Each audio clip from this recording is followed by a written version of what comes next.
Hi, good morning, students. This is your mentor Rajesh Nagdev, and we are discussing the course Complex Number. अब हम क्या है कि इस लेक्चर से सेकेंड लेवल पे कॉम्प्लेक्स नंबर के मूव हो रहे हैं। ठीक है, अभी तक के आपने क्या देखा था कि simply conjugate of complex number, modulus of complex number, उन सबकी प्रॉपर्टीज देखा। कॉम्प्लेक्स नंबर को स्टैंडर्ड फॉर्म में लिखना, एक्स प्लस आयोटा वाई एक फॉर्म हो गया। तीन फॉर्म्स होते हैं कॉम्प्लेक्स नंबर के। तो अब हम क्या कर रहे हैं, धीरे धीरे सेकेंड फॉर्म्स के ऊपर अब मूव कर रहे हैं। ठीक है, अभी तक के हमने कि स्टैंडर्ड फॉर्म देख लिया एक्स प्लस आयोटा वाई, और उसके बाद में मैं अब पोलर फॉर्म में भी आऊँगा।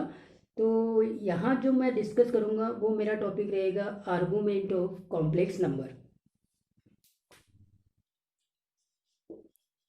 आर्गूमेंट, इसी को हम एम्पलीट्यूड भी बोलते हैं, एम्पलीट्यूड ऑफ कॉम्प्लेक्स नंबर। ठीक है, तो यहाँ पे आपको थोड़ा सा केयरफुल रहना पड़ेगा। जब भी आप आर्गुमेंट निकालते हैं, एम्पलीट्यूड निकालते हैं कॉम्प्लेक्स नंबर का, तो आपको कॉम्प्लेक्स नंबर की पहले पोजीशन फाइंड आउट करनी पड़ेगी कि वो किस क्वाड्रेंट में है। ठीक है, अच्छा, अब इसमें आर्गुमेंट के साथ साथ प्रिंसिपल वैल्यू भी होती है, वो क्या होती है उसको भी चेकआउट करना पड़ता है। तो थोड़ा सा यहाँ पे केयरफुल होना है। हम इस टॉपिक के ऊपर 2 लेक्चर्स करेंगे, ये आज का लेक्चर हो जाएगा, फिर कल एक और लेक्चर इसके ऊपर मैं डिस्कस करूंगा। ठीक है, तो थोड़ा केयरफुली इसके ऊपर ध्यान देंगे। देखिए क्या कि अगर कॉम्प्लेक्स नंबर ये है एक्स कॉमा वाई, ठीक है, मतलब ये डिस्टेंस x हो जाता है और ये डिस्टेंस y हो जाता है। ठीक है, कोई इशू नहीं है, फाइन। और अभी ये डिस्टेंस को अब मैं थोड़ा सा सेंस बदल रहा हूँ और इसको एक वेक्टर का नाम देता हूँ, इस लाइन को। जैसे ये P पॉइंट है और ये पॉइंट O है, तो OP वेक्टर, ये OP वेक्टर हो गया। ठीक है, in fact every complex number can be represented by a vector quantity, correct है कि नहीं? ठीक है, तो अब यहाँ पे OP vector which makes angle theta with the positive direction of x axis, positive direction of x axis। ठीक है, तो अब आप देखेंगे this OP makes angle theta, theta is OP makes with positive direction of x axis, positive x axis. ठीक है कि नहीं? तो अब ये थीटा जो है ना, इसको हमने एंटी क्लॉकवाइज में मेजर किया है, एंटी क्लॉकवाइज मेजर किया है। ठीक है, we have measured this theta in anti clockwise direction. Angle कैसे मेजर किया, मतलब ये वाली रे को आपने ऐसे टर्न आउट किया एंटी क्लॉकवाइज में, तो ये यहाँ पे आके रुक गया। करेक्ट है कि नहीं? ठीक, तो we have measured this angle theta in anti-clockwise direction, right? Fine। अब ये OP डिस्टेंस है ना, OP डिस्टेंस मतलब अगर वेक्टर के टर्म में बोलूं तो ये वेक्टर OP का मॉड हो जाएगा, जिसको मैं R से रिप्रेजेंट करता हूँ, और राइट एंगल ट्राइंगल से ये square root of X square plus Y square हो जाएगा, और इसी को मॉडुलस ऑफ Z बोलेंगे, मॉडुलस ऑफ Z। करेक्ट है, तो मॉडुलस ऑफ Z ये R है। ठीक, और अब जो थीटा निकालना है, जो थीटा को हम मेजर्ड कर रहे हैं, तो उसमें वापस से हम अब ट्रिग्नोमेट्री में आते हैं। तो अगर ये एंगल थीटा, ये डिस्टेंस x है, ये डिस्टेंस y है, और ये डिस्टेंस r है। ठीक है, तो आपको ये मालूम हो गया कि साइन थीटा, इधर आ जाते हैं कि यहाँ से साइन थीटा क्या होता है, साइन थीटा बोलो अपोजिट बाय हाइपोटेनियस होता है। इस थीटा के अपोजिट में कौन है, y है, और हाइपोटेनियस में कौन है, r है। तो अगर आप y की बात करेंगे तो y क्या मिलेगा, r साइन थीटा, और सिमिलरली cos थीटा में आ जाइए। cos थीटा का क्या फॉर्मूला है, एडजेसेंट बाय हाइपोटेनियस। ठीक है, एडजेसेंट में कौन है, x है, डिवाइडेड बाय हाइपोटेनियस r है, तो यहाँ से मुझे एक्स मिल जाएगा, एक्स क्या मिलेगा, और कॉस थीटा। इसको पोलर कोऑर्डिनेट भी बोलते हैं, एक्स और वाई जो कोऑर्डिनेट दिया हुआ है। दूसरा पोलर कोऑर्डिनेट्स इसीलिए बोला जाता है, देखो कैसे, ये एक्स कॉमा वाई है ना, पी के कोऑर्डिनेट, इसी को मैं अब क्या लिख सकता हूँ, R cos theta comma R sine theta. इसको हम कार्टेशियन कोऑर्डिनेट बोलेंगे और इसको हम पोलर कोऑर्डिनेट बोलेंगे, करेक्ट है, ठीक है साहब। तो याद रखेंगे ये कार्टेशियन कोऑर्डिनेट्स है और ये पोलर कोऑर्डिनेट्स है, ठीक, फाइन। अब आप देखिए कि y अगर r साइन थीटा है, x अगर r cos थीटा है, तो इसको हम इससे डिवाइड करेंगे तो r कैंसिल हो जाएगा, मुझे तो थीटा निकालना है, और साइन को cos से डिवाइड करेंगे तो tan थीटा आ जाएगा, तो tan theta y by x के फॉर्म में आ जाएगा। y बाई एक्स के फॉर्म में क्यों हम निकालना चाह रहे हैं, क्योंकि ये नोन है, कोऑर्डिनेट्स कॉम्प्लेक्स नंबर जो भी है आर्गन प्लेन में एक पॉइंट्स को रिप्रेजेंट करेगा जिसके कोऑर्डिनेट एक्स कॉमा वाई हमको मालूम है। तो इसीलिए यहां से tan थीटा क्या मिलेगा, बोलो tan थीटा मिलेगा y बाई एक्स, और यहीं से आपने थीटा निकाल लिया tan inverse of y by x, ठीक है साहब। अब आप दूसरा चीज को भी देखना केयरफुली। अब ये थीटा अपना ये कॉम्प्लेक्स नंबर z कहाँ पर है, किस कोऑर्डिनेट में, फर्स्ट क्वाड्रेंट में, सेकंड क्वाड्रेंट में, थर्ड क्वाड्रेंट में, फोर्थ क्वाड्रेंट में। आगे बात इंपॉर्टेंट है यहाँ पे, कैसे कि ये x और y जो है ये पॉजिटिव और नेगेटिव होंगे, वो डिपेंड करेगा कि ये किस क्वाड्रेंट में पॉइंट है ना, ये कॉम्प्लेक्स नंबर किस क्वाड्रेंट में है।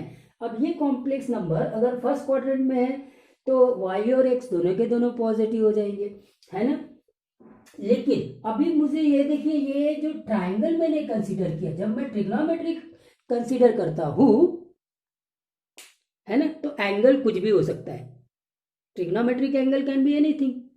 लेकिन जब ज्योमेट्री में आता हूं तो ज्योमेट्रिक एंगल तो वो 0 और 360 डिग्री के बीच में ही रहेगा, ज्योमेट्रिक एंगल का तो इतना ही रेंज है, करेक्ट है। अब फिलहाल हम ट्राइंगल में हैं, तो ट्राइंगल में इसका मतलब ये थीटा 180 डिग्री और 0 के बीच में ही लाई होगा, करेक्ट है कि नहीं, इसके आगे नहीं जा सकता। और अगर यही थीटा ट्रिग्नोमेट्रिक एंगल है तो it can take any value, correct है, पॉजिटिव डायरेक्शन में भी और नेगेटिव डायरेक्शन में भी कुछ भी वैल्यू हो सकता है। तो ट्रिग्नोमेट्रिक एंगल और ज्योमेट्रिक एंगल में ये डिफरेंस है। तो जब आपने ये इस प्रकार से रिलेशन निकाला था ना, तो ये सिर्फ ट्राइंगल को कंसीडर किया था। अब ट्राइंगल को जब आप कंसीडर करते हैं तो वो एक्यूट एंगल ट्राइंगल होता है। एक्यूट एंगल ट्राइंगल में ये यहाँ पे एक्यूट एंगल निकाला मैंने थीटा, करेक्ट है कि नहीं। तो अब इसीलिए इसको हम क्या करेंगे, मॉड में डाल देंगे। मॉड में मतलब मॉड वाई और मॉड एक्स, ऐसे आप लिख सकते हैं, या पूरा मॉड भी लिख सकते हैं, ऐसे भी लिख सकते हैं, पूरा मॉड, करेक्ट है। तो थीटा क्या आ गया, tan inverse of y by x, ठीक है। मॉड मैंने क्यों लिख दिया, आपको समझ में आना चाहिए कि हम उस ट्राइंगल में बात कर रहे हैं, ये जो ट्राइंगल राइट एंगल ट्राइंगल है जिसमें कि थीटा डेफिनेटली एक एक्यूट एंगल ट्राइंगल होगा, एक्यूट ट्राइंगल होगा, करेक्ट है कि नहीं, उसमें हम थीटा की बात कर रहे हैं। क्योंकि आपने ये राइट एंगल ट्राइंगल में बात की है तो ये तो एंगल 90 डिग्री हो गया, तो इसका मतलब ये 90 डिग्री से कम ही होगा, मतलब एक्यूट एंगल होगा ना, तो एक्यूट एंगल होगा। और यहाँ पे चूंकि एक्स और वाई फर्स्ट क्वाड्रेंट में पॉजिटिव हो तो ठीक है, कोई बात नहीं, tan inverse y by x आने वाला है जो है वो एक्यूट ही आएगा। लेकिन अगर यही x कामा वाई आपका अब सेकंड क्वाड्रेंट में आ जाए, थर्ड क्वाड्रेंट में आ जाए, तो फिर यह एंगल जो आने वाला है वो एक्यूट नहीं हो सकता, ठीक है कि नहीं। हाँ, नेगेटिव भी आ सकता है, ऑब्ट्यूज भी आ सकता है, करेक्ट है। तो फिर ऐसी कंडीशन में जब थीटा आप निकालेंगे तो आप थीटा कैसे निकालेंगे, क्योंकि अभी जो थीटा निकालने का आपने फॉर्मूला डेवलप किया है वो एक्चुअली में वो राइट एंगल ट्राइंगल के बेस पे आपने वो थीटा निकाला है। और उस राइट एंगल ट्राइंगल में अगर ये थीटा एंटी क्लॉकवाइज मेजर किया है तो फिलहाल तो एक्यूट है ना। तो इस थीटा को हम क्या बोलेंगे, एक्चुअली में ये थीटा जो है ना वो आर्गुमेंट कहलाता है, ठीक है साहब। It is argument of Z, argument of Z X comma Y. तो इसको हम आर्गुमेंट बोलते हैं, इसको तो आप मालूम है आर को क्या बोलते हैं, मॉडुलस ऑफ जेड, और इसको हम बोलेंगे आर्गुमेंट ऑफ जेड थीटा। तो ठीक है साहब, आगे बढ़े। तो यहां पे अब ये थीटा है, एंटी क्लॉकवाइज हम लोग इसको मेजर्ड कर रहे हैं, ठीक है। लेकिन अब आप दूसरे पॉइंट्स को देखेंगे, पहले इसको नोट कर ले, फिर मैं डिस्कशन को आगे बढ़ाता हूं, ठीक है। आप वीडियो को पॉज भी करके आप इसको नोट कर सकते हैं, ठीक है। साइमल्टेनियसली भी नोट करें तो ज़्यादा अच्छा है। सॉरी, ठीक, ठीक है। तो अब नेक्स्ट पॉइंट पे आ रहा हूं मैं। नेक्स्ट पॉइंट में अगर आप देखेंगे, इस आर्गुमेंट की बात कर रहे हैं हम, थीटा की, तो ये यूनिक नहीं होगा। Argument of z is many valued function, many valued function, मतलब नॉट यूनिक, यूनिक नहीं होगा। Argument of z is a many valued function, that means it is not unique. अब यूनिक क्यों नहीं होगा, उसके पीछे रीजन है। अगर आपने इस एंगल को थीटा बोला है, तो मैं यहां से मूव हुआ, करेक्ट, वापस मैं उसी पोजीशन पे आ गया।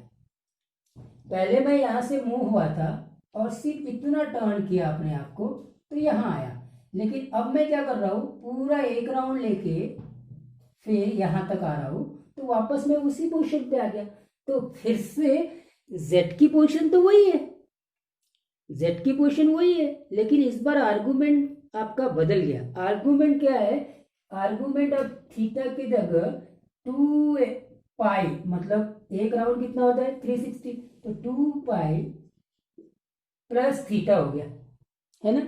वैसे ही फिर क्या हो सकता है, थीटा प्लस 4 पाई हो सकता है, वैसे ही थीटा प्लस 6 पाई हो सकता है, और वैसे ही आप थीटा माइनस 2 पाई भी बोल सकते हैं जब आप क्लॉकवाइज में टर्न करेंगे। तो अभी एंटी क्लॉकवाइज में टर्न कर रहे हैं। तो ओवरऑल अगर इन जनरल में बात करूं, तो theta plus 2n pi plus 2n pi where n belongs to z, ये आपका आर्गुमेंट होगा, करेक्ट है कि नहीं।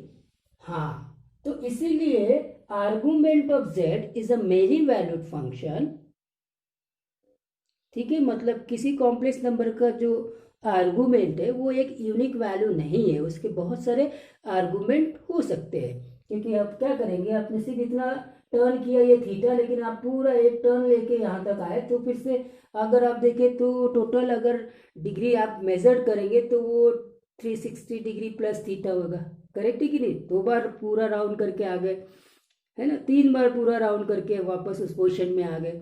So because of that argument of z जो है वो यूनिक नहीं होता, ठीक है साहब। अब इसके प्रिंसिपल वैल्यू की बात करते हैं। Principal value of argument of z। अब हम ये तो समझ गए कि ये मैनी वैल्यूड फंक्शन है आर्गुमेंट ऑफ z, मतलब z के जो आर्गुमेंट है वो यूनिक नहीं है, कई सारे उसके आर्गुमेंट हो सकते हैं, ठीक है। लेकिन अब हम principal value of argument of z बोलेंगे ना, तो जो थीटा अगर इसके बीच में minus pi less than equal to pi, तो हम थीटा को बोलेंगे then theta is that principal argument, ऐसे बोल सकते हैं, principal value of argument of z। Argument को मैं ए आर जी से रिप्रेजेंट कर रहा हूं। तो अगर argument of z minus pi और पाई के बीच में इंक्लूडिंग पाई, मतलब इट कैन बी 180 डिग्री। तो देखो कैसे, अगर आपने इसको ऐसे टर्न आउट किया, यहां से आप यहां आ गए, तो अब आप आर्गुमेंट आपका बन गया पाई, करेक्ट है कि नहीं। और यहां से आप इधर आ गए, यहां तक के, यहां नहीं आ सकते, तो ये आर्गुमेंट आपका एंटी क्लॉकवाइज में, अपना क्लॉकवाइज में मेजर्ड हो रहा है। तो इसीलिए जो प्रिंसिपल वैल्यू ऑफ आर्गुमेंट है वो आपका माइनस पाई और पाई के बीच में रहेगा इंक्लूडिंग पाई, करेक्ट है। ये हो गया इसका principal value, got the point. क्या हो जाएगा ना कि जब आप इस क्वाड्रेंट में पॉइंट्स को देखेंगे, कॉम्प्लेक्स नंबर को देखेंगे, तो यहां से ऐसे आएंगे, करेक्ट है, ये वैल्यू आपने मेजर्ड किया तो वो 180 डिग्री से ज़्यादा आ गया। अगर इसी को आपने ये लेकिन आपने एंटी क्लॉकवाइज मेजर किया, अगर आप इसी को क्लॉकवाइज मेजर करेंगे तो जो न्यूमेरिकल वैल्यू है वो डेफिनेटली 180 डिग्री से कम होगा। न्यूमेरिकल वैल्यू, नेगेटिव डायरेक्शन की बात नहीं कर रहा हूँ मैं, न्यूमेरिकल वैल्यू की बात कर रहा हूँ। करेक्ट है कि नहीं? हाँ। तो अब इसीलिए principal value of argument of Z को हमने क्या कंसिडर किया है कि वो argument value of complex number Z जो -180 डिग्री से 180 डिग्री के बीच में लाई करता है, including 180 degree, not -180 degree. Correct कि नहीं? हाँ। तो इसको इंक्लूड नहीं करना है, इसको इंक्लूड करना है। तो ये वैल्यू अगर होगी तो ये principal value of argument of Z होगी। तो इस डिस्कशन को और आगे बढ़ाता हूं कि प्रिंसिपल वैल्यू और आर्गुमेंट ऑफ जेड, पहले आप इसको नोट कर लीजिए।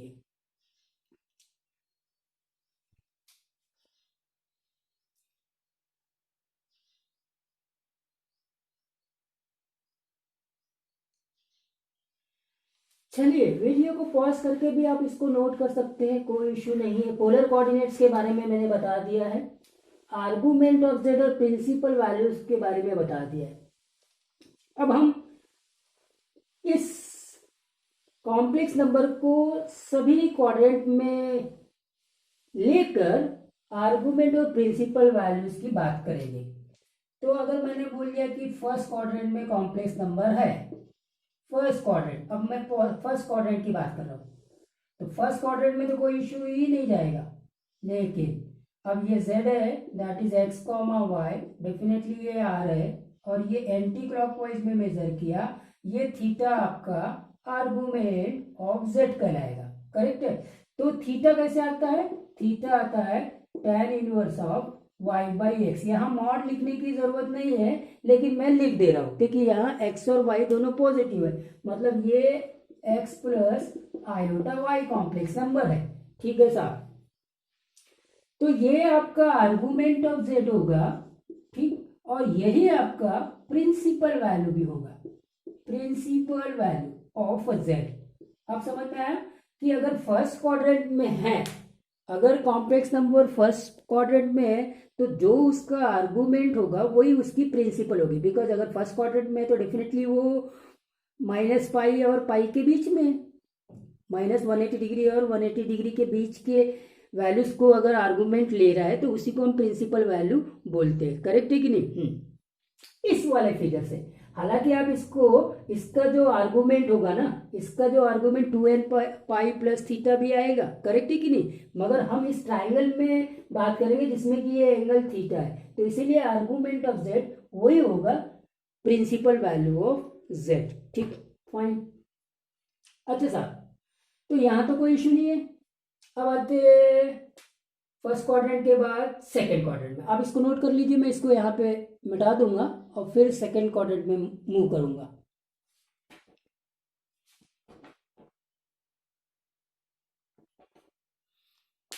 हाँ ठीक है, अब आते हैं सेकंड क्वाड्रेंट में। तो सेकंड क्वाड्रेंट में क्या होगा उसको देखते हैं। अब यहां से थोड़ी बातें इंटरेस्टिंग हो जाएगी। सेकेंड क्वाड्रेंट में मतलब यहाँ तो एक कॉम्प्लेक्स नंबर z है जिसका कोऑर्डिनेट -x, y है, मतलब -x plus iota y। Correct है कि नहीं? हाँ बिल्कुल। इसकी ये थ्योरी को ही समझना बहुत जरूरी है, इसीलिए मैंने बोला था कि इसके ऊपर 2 लेक्चर्स होंगे, और इसकी प्रॉपर्टीज भी है आर्गुमेंट ऑफ कॉम्प्लेक्स नंबर की। करेक्ट है? और एक्चुअली में इससे हम सेकेंड लेवल पे मूव करते हैं कॉम्प्लेक्स नंबर में। ठीक है? कॉम्प्लेक्स नंबर के 3 फॉर्म्स होते हैं, एक standard form x plus iota Y, दूसरा पोलर फॉर्म जो हम इसके बेस पे निकालेंगे, और तीसरा एक और एक्सपोनेंशियल फॉर्म भी होता है। ठीक है? वो भी बताएंगे। तो अब यहाँ पे आ गए।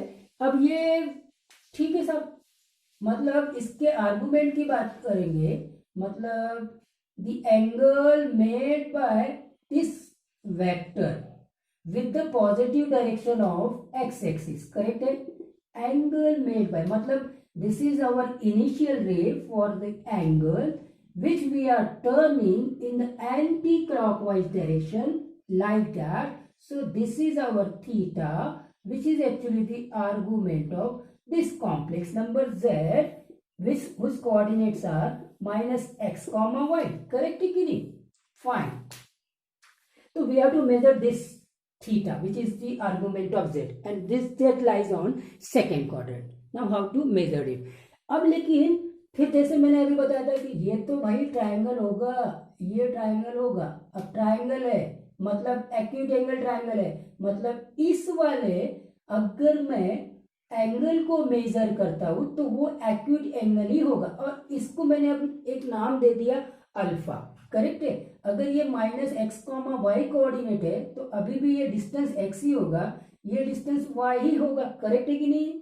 लेकिन इसके हिसाब से हम बात करेंगे तो अल्फा की बात करता हूं. अब अल्फा क्या होगा देखना, अब दिमाग लगाना है. अल्फा तो आपका tan inverse of Y by X होगा. अभी एक्स क्या है? नेगेटिव है. नेगेटिव है इसलिए मैं इसको क्या करता हूं? मॉड में डाल देता हूं. वाई तो पॉजिटिव है. करेक्ट है? एक्यूट एंगल निकालना है. tan इनवर्स में आपका एक्यूट एंगल जो होगा वो पॉजिटिव आएगा. इस ट्रायंगल में हम सिंपली ज्योमेट्री बात कर रहे हैं तो अभी डेफिनेटली अल्फा जो है वो 90 डिग्री से कम होगा. So therefore tan inverse of y by mod of x. x के लिए मैंने मॉड क्यों रखा है? क्योंकि x का जो कोऑर्डिनेट है वो इस बार नेगेटिव आ रहा है, सेकंड क्वाड्रेंट में है ना. हाँ, तो वो नेगेटिव को कंसीडर नहीं करना है, हमको पॉजिटिव करना है. क्यों? क्योंकि जब आप ट्रायंगल में आते हैं ना तो ट्रायंगल में कोई कोऑर्डिनेट नेगेटिव नहीं करते. आप जब आपने ट्रायंगल पढ़ा था और ज्योमेट्री में आप tan थीटा, साइन थीटा और कॉस थीटा लेते हैं तो उसमें simply length of the sides लेते हैं. Length of the sides is always positive. Coordinates की बात वहाँ नहीं होती है. हम ट्रिग्नोमेट्रिक एंगल में बात नहीं करते, ज्योमेट्रिक एंगल में बात करते. करेक्ट है कि नहीं? हाँ, ये बात. तो ये हो गया tan inverse y by mod of x. ये तो अल्फा हो गया, लेकिन ये अल्फा मेरा आर्गुमेंट ऑफ z नहीं है, आर्गुमेंट ऑफ z थीटा है. करेक्ट है? तो अब ये थीटा कैसे आएगा? अगर आप फिर से ज्योमेट्री अप्लाई करेंगे तो ये प्लस ये दोनों पाई है. करेक्ट है? तो अल्फा प्लस थीटा ये पूरा पाई है. इसीलिए जो थीटा जो कि मेरा आर्गुमेंट है, आर्गुमेंट ऑफ जेड है, वो एक्चुअली में पाई माइनस अल्फा होगा. करेक्ट है? और अल्फा कैसा दिया जाता है वो तो पता ही है आपको. तो theta equal to pi minus tan inverse of y by mod of x यहां पर. करेक्ट? ठीक है साहब. अब प्रिंसिपल वैल्यू में आते हैं. ये तो हो गया argument of z, argument of z. अब प्रिंसिपल वैल्यू में आते हैं कि अगर इसको अगर आप ऑब्जर्व करें तो ये भी 180 डिग्री से कम ही है, मतलब this value is less than 180 degree. Correct है कि नहीं? माइनस 180 डिग्री और 180 डिग्री के बीच में ये लाई कर रहा है. तो आर्गुमेंट ऑफ z जो आएगा वही इस बार प्रिंसिपल वैल्यू भी होगा. Principal value of z. इसका मतलब अभी तक अगर कॉम्प्लेक्स नंबर है या सेकेंड क्वाड्रेंट में कॉम्प्लेक्स नंबर है तो जो उसका आर्गुमेंट है वही उसका प्रिंसिपल वैल्यू है. Got the point? ठीक, इतना बात. तो अगर कोई कॉम्प्लेक्स नंबर फर्स्ट क्वाड्रेंट में है या सेकेंड क्वाड्रेंट में है तो प्रिंसिपल वैल्यू और आर्गुमेंट दोनों सेम होते हैं. Please note that point. Okay, note कर लीजिए, यहां नोट लीजिए. For first quadrant and second quadrant, for first quadrant and second quadrant, the argument of z is equal to principal value of z. Correct? हाँ, तो इसको note कर लीजिए students. आप वीडियो को पॉज कर लीजिए और इसको नोट कर लीजिए, कोई इश्यू नहीं है. और अब आते हैं सबसे इंपॉर्टेंट पे. जहां आपको केयर करना है ना वो थर्ड क्वाड्रेंट और फोर्थ क्वाड्रेंट. फोर्थ क्वाड्रेंट भी बच्चे इजीली रिमाइंड करते हैं, लेकिन थर्ड क्वाड्रेंट में अगर कॉम्प्लेक्स नंबर है तो प्रॉब्लम जाती है. तो जहां फोकस करना है वो यहां करना है. ठीक है? वेरी वेरी इंपॉर्टेंट, जिसमें कॉमन एरर होंगे. किसकी बात कर रहा हूं मैं? थर्ड क्वाड्रेंट में. अब कॉम्प्लेक्स नंबर थर्ड क्वाड्रेंट में है. ठीक, थर्ड क्वाड्रेंट में है. कॉम्प्लेक्स नंबर कहाँ है? थर्ड क्वाड्रेंट में. ठीक है? तो अब अगर कॉम्प्लेक्स नंबर थर्ड क्वाड्रेंट में होता है तब आपको ज्यादा केयर करना है. ठीक है? थर्ड क्वाड्रेंट में मतलब कॉम्प्लेक्स नंबर यहां कहीं है तो ये जो कोऑर्डिनेट होगा z equal to minus X comma minus Y होगा. कोऑर्डिनेट के हिसाब से मतलब complex number minus X minus I Y iota होगा. करेक्ट है कि नहीं? ठीक है. यानी कॉम्प्लेक्स नंबर क्या होगा, -x -i y। ठीक।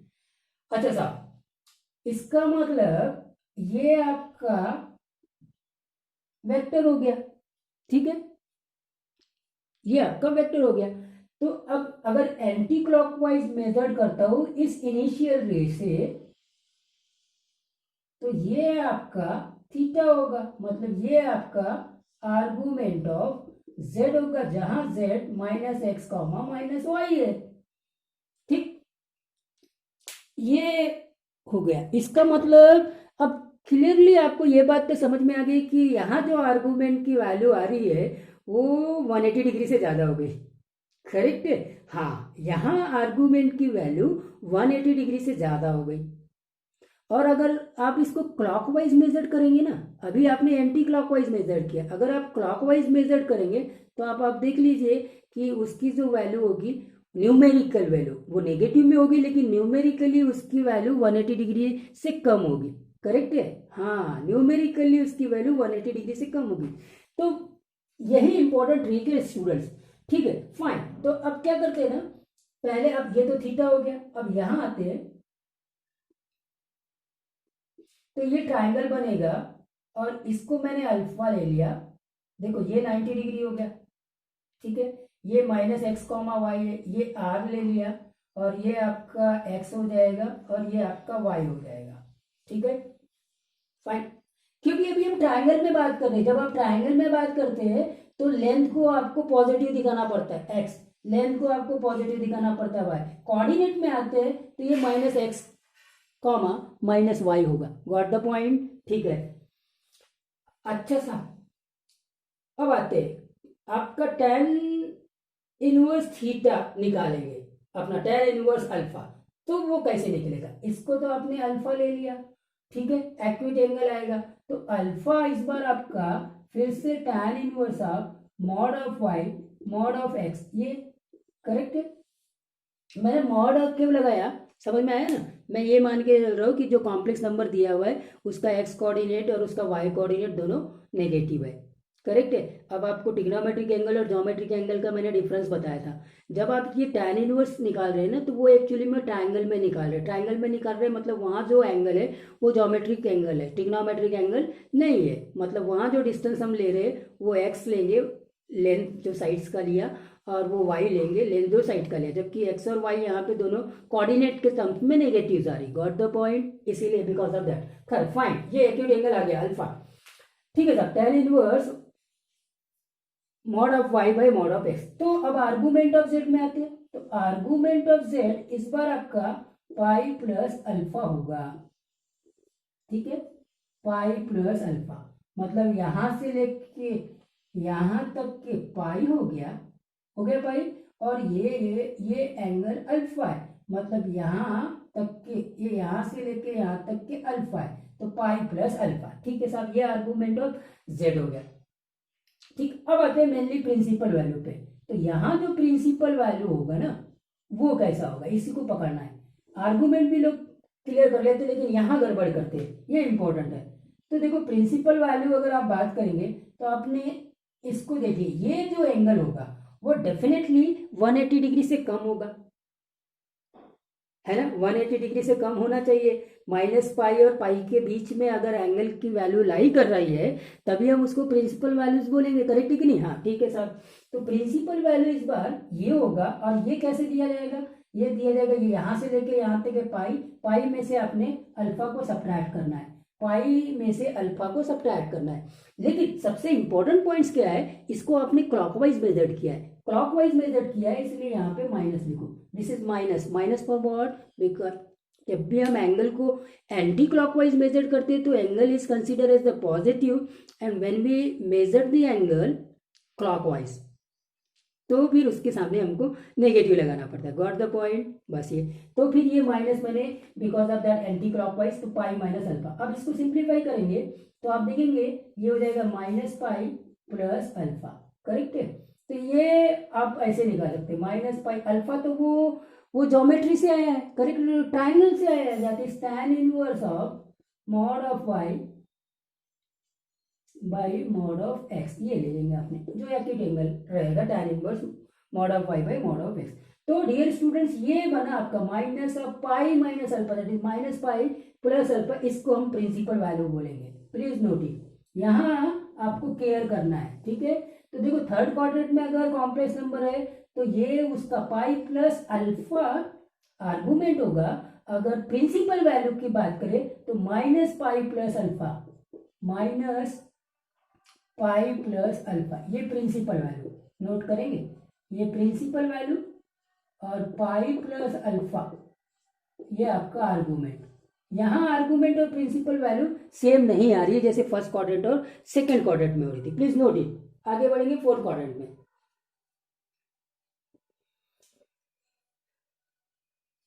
तो देखिए थ्योरी में ही अभी बहुत टाइम लग गया है, प्रॉब्लम तो स्टार्ट किए थे, बहुत इंपॉर्टेंट था, ठीक है, आप नोट कर लिए होंगे। अब फोर्थ क्वाड्रेंट में आते हैं, तो फोर्थ क्वाड्रेंट भी इसके जैसे ही इंपॉर्टेंट है। हालांकि मैंने बोला है कि ये थर्ड क्वाड्रेंट के प्रॉब्लम्स में कई लोग प्रॉब्लम करते हैं, फोर्थ क्वाड्रेंट्स में आते हैं। जब फोर्थ क्वाड्रेंट में कॉम्प्लेक्स नंबर है तब क्या होगा, ठीक है, ठीक है साहब। तब देखिए फोर्थ क्वाड्रेंट में कॉम्प्लेक्स नंबर है, मतलब कॉम्प्लेक्स नंबर यहाँ का ही है, ठीक है, ये बन गया आपका, है ना, ये आपका z, इस बार x कॉमा माइनस वाई है, ठीक है। तो ट्राइंगल इस प्रकार से बनेगा, ट्राइंगल इस प्रकार से बनेगा, करेक्ट है कि नहीं, आगे बात समझ में। तो ये वाला एंगल अल्फा होगा, हाँ अल्फा होगा, तो आपका जो अल्फा जो होगा वो tan इनवर्स ऑफ, ठीक है, mod of Y by X, ये हमने निकाल लिया, ठीक है, ट्राइंगल के हिसाब से। ये मॉड वर्ड का कॉन्सेप्ट आपको समझ में आ गया, ट्रिग्नोमेट्रिक एंगल क्या है वो समझ में आ गया, और ज्योमेट्रिक एंगल क्या है वो सारी चीज क्लियर हो गई, ठीक है साहब। तो ये तो अल्फा उस ट्राइंगल की बात कर रहे जो एक राइट एंगल ट्राइंगल है जिसमें ये अल्फा एक एक्यूट एंगल है, हाँ जी, और जिसकी लेंथ आपको मालूम है कि ये लेंथ ऑफ एक्स है और ये लेंथ ऑफ वाई है, करेक्ट है, कोई कोऑर्डिनेट की बात नहीं हो रही, उसके हिसाब से बात चल रही थी, ठीक, फाइन। तो अब क्या करना है आपको, आर्गुमेंट की निकालनी। तो आर्गुमेंट की जब हम बात करेंगे तो आर्गुमेंट कैसा होगा ये बताइए। तो देखो ये यहां से लेके यहां तक के एक्चुअली में 2 पाई होता है, ये 2 पाई होता है, और आपका जो आर्गुमेंट है वो ये है, ये है, करेक्ट है, ये आर्गुमेंट है, गॉट द पॉइंट, ये आपका आर्गुमेंट होगा। यहां से लेके यहां तक के 2 पाई है, लेकिन मेरा जो आर्गुमेंट है वो यहां से लेके यहां तक है। अब ये अल्फा है तो 2 पाई में से अल्फा सब्ट्रैक्ट कर दूंगा, 2 पाई में से अल्फा सब्ट्रैक्ट कर दूंगा तो आर्गुमेंट निकल जाएगा। तो आर्गुमेंट ऑफ जेड क्या हो जाएगा, 2 पाई माइनस अल्फा, और अल्फा क्या है, ये है ना, जो कि हमको ज्योमेट्री से मिला है, tan inverse of mod of Y by X. तो ये हो गया आर्गुमेंट ऑफ जेड। अब प्रिंसिपल वैल्यू में आते हैं, तो प्रिंसिपल अब 2 पाई माइनस अल्फा है तो डेफिनेटली ये 180 डिग्री से ज्यादा हो जाएगा ना भैया, जैसे थर्ड क्वाड्रेंट में 180 डिग्री से ज्यादा हो गया, तो ये जो आर्गुमेंट की वैल्यू आ रही है ये भी 180 डिग्री से ज्यादा हो जाएगा, करेक्ट है। बट प्रिंसिपल वैल्यू तो 180 डिग्री से कम होना चाहिए, माइनस 180 डिग्री और प्लस 180 डिग्री के बीच में रहना चाहिए, गॉट द पॉइंट, ठीक है साहब। तो अब आते हैं प्रिंसिपल वैल्यू। तो प्रिंसिपल वैल्यू जो होगी ना वो देखिए, अगर आपने इसको ऐसे मेजर किया, ऐसे मेजर किया तो डेफिनेटली ये वैल्यू 180 डिग्री से कम होगी, इवन 90 डिग्री से कम होगी।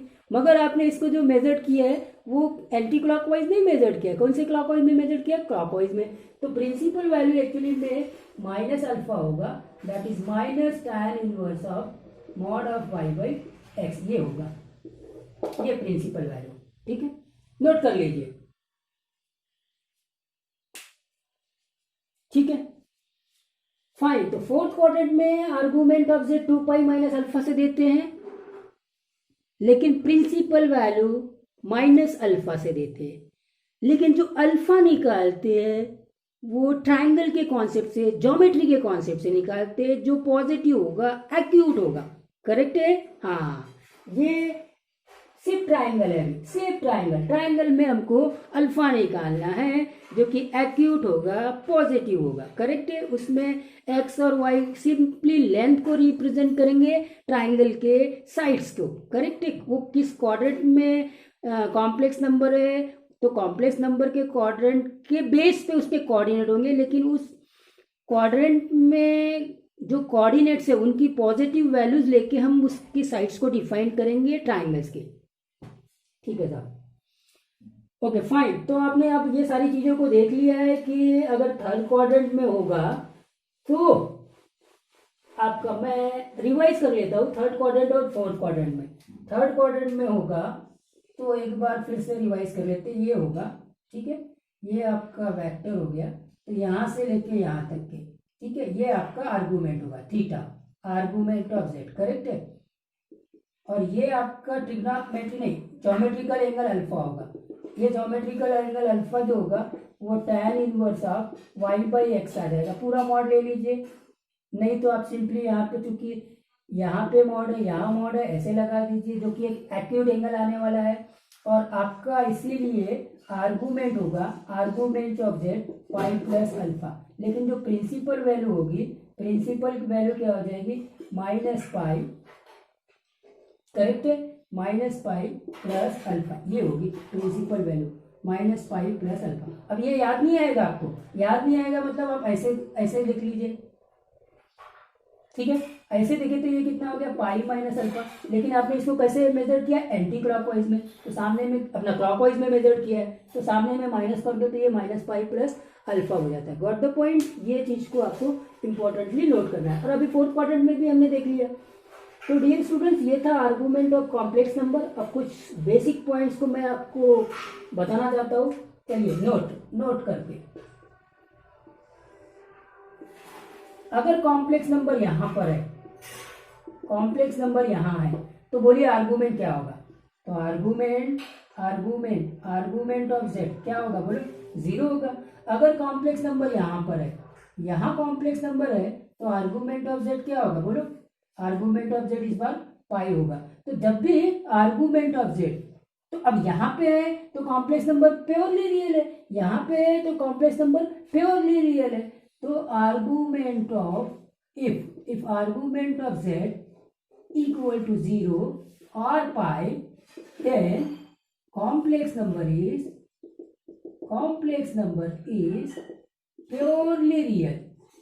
प्योरली रियल कॉम्प्लेक्स नंबर होगा स्टूडेंट्स, करेक्ट है कि नहीं, क्योंकि प्योरली रियल में या तो कॉम्प्लेक्स नंबर इधर होगा या कॉम्प्लेक्स नंबर इधर होगा, है ना। अगर कॉम्प्लेक्स नंबर इस positive direction of x axis में है तो डेफिनेटली 0 उसका आर्गूमेंट होगा। अगर complex number negative direction of x axis में है, ठीक है, तो इसका मतलब आपका जो आर्गूमेंट होगा वो पाई होगा। तो real, purely real complex number जो होगा उसका आर्गूमेंट या तो 0 होगा या तो पाई होगा। ठीक है, पहला पॉइंट नोट कर लिए। चलिए अब दूसरे पॉइंट्स को नोट करते हैं। दूसरे पॉइंट्स में आते हैं, सेकेंड पॉइंट्स को ऐसे ही, ठीक है। अब ये वाई एक्सिस, अब यहाँ पे अगर कॉम्प्लेक्स नंबर है तो आपका डेफिनेटली कॉम्प्लेक्स नंबर है, मतलब ये आपका आर्गूमेंट होगा, ठीक है, ये आर्गूमेंट ऑफ जेड होगा।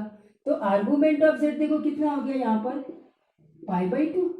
आर्गूमेंट ऑफ जेड कितना हो गया, π/2। और ये आपका प्योरली इमेजिनरी कॉम्प्लेक्स नंबर है, purely imaginary complex number, correct है।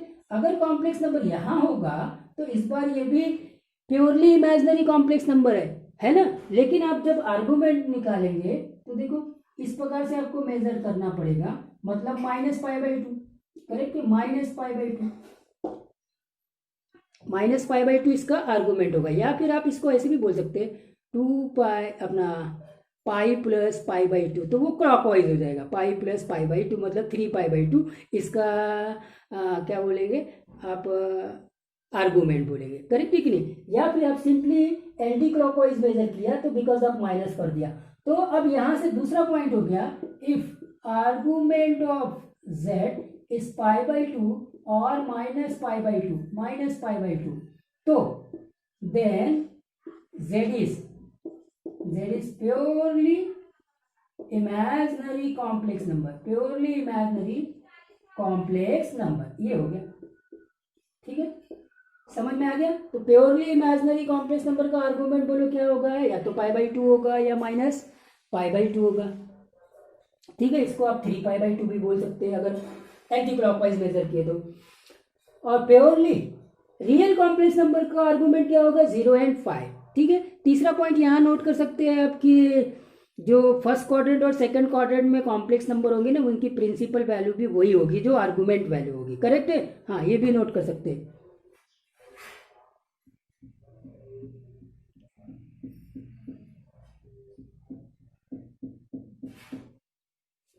फाइन, तो हमने सारे पॉइंट्स को डिस्कस कर लिया स्टूडेंट्स आर्गुमेंट ऑफ जेड में। बस मैं एक प्रॉब्लम यहाँ पे लूँगा, फिर नेक्स्ट लेक्चर्स में इसका ज़्यादा से ज़्यादा प्रॉब्लम्स में लूँगा। चलिए एक प्रॉब्लम आपको ले लेता हूँ और फिर इसको फिनिश भी कर सकता हूँ। चलिए नोट करिए, first problem, find argument of Z equal to, ठीक है, find argument of Z equal to -1 plus √3 iota, -1 plus √3 iota, ठीक है। तो अब आप देखिए, अगर कोऑर्डिनेट के फॉर्म में आप लिखेंगे तो ये -1, √3 होगा। करेक्ट है? कोऑर्डिनेट x, y के फॉर्म में लिखेंगे तो इसका मतलब z कौन से क्वाड्रेंट में है? z लाइन किस क्वाड्रेंट में होगा? किस क्वाड्रेंट में होगा? x नेगेटिव है, x क्या है? नेगेटिव है, और y क्या है? पॉजिटिव है। तो इसका मतलब lying in second quadrant, second quadrant में, तो सेकेंड क्वाड्रेंट में प्रिंसिपल वैल्यू भी वही होगी और आर्गुमेंट भी होगी। तो find argument and principal value का प्रॉब्लम मैंने कर दिया। Find argument and principal value of complex number z -1 plus √3 iota. तो z lying in second quadrant है, तो डेफिनेटली सेकेंड क्वाड्रेंट में जो आर्गुमेंट होगा वही आर्गुमेंट ऑफ z, वही प्रिंसिपल वैल्यू होगा, प्रिंसिपल वैल्यू होगा। और प्रिंसिपल वैल्यू और argument of z second quadrant में पाई माइनस अल्फा से दिया जाता है, पाई माइनस अल्फा से। और अल्फा कैसे आता है ये भी मालूम है, पाई minus tan inverse of y by x. यहाँ पे x नेगेटिव है तो इसको मॉड में डाल दीजिए, ठीक है। तो अब इसको कैलकुलेट कर लो, pi minus tan inverse of y कितना है? √3, मॉड ऑफ x कितना आएगा? 1, ठीक है, √3/1। तो मतलब आपको क्या करना है? पाई माइनस tan इनवर्स ऑफ √3। बोलिए √3 वैल्यू tan इनवर्स की कितनी होती है, या tan थीटा कब √3 लेता है? 60 डिग्री पे लेता है। करेक्ट है? साइन 60 √3/2 और cos 60 1/2, तो tan थीटा √3 हो जाता है ना, तो थीटा tan इनवर्स, तो tan इनवर्स ऑफ √3 कितना होगा? बोलिए कितना होगा? पाई माइनस 60 डिग्री, 60 डिग्री मतलब π/3, ठीक है। तो इसका मतलब ये हो जाएगा 2π/3। ये हो गया आपका आर्गुमेंट ऑफ z, जिसको हम प्रिंसिपल वैल्यू बोलेंगे। Please note it. करेक्ट है? तो 2π/3 इसका आंसर होगा। तो अब ऐसे प्रॉब्लम्स को आप कर सकते हैं, जितने भी प्रॉब्लम्स होंगे आर्गुमेंट ऑफ z के, तो आप इसको कर सकते हैं। मैं इस लेक्चर को यहीं फिनिश करता हूँ और फिर सेकेंड लेक्चर में मैं इन्हीं प्रॉब्लमों से स्टार्ट करूंगा और प्रॉपर्टीज ऑफ कॉम्प्लेक्स नंबर से कॉम्प्लिकेटेड प्रॉब्लम को आसानी से कैसे बनाएंगे वो बताऊंगा।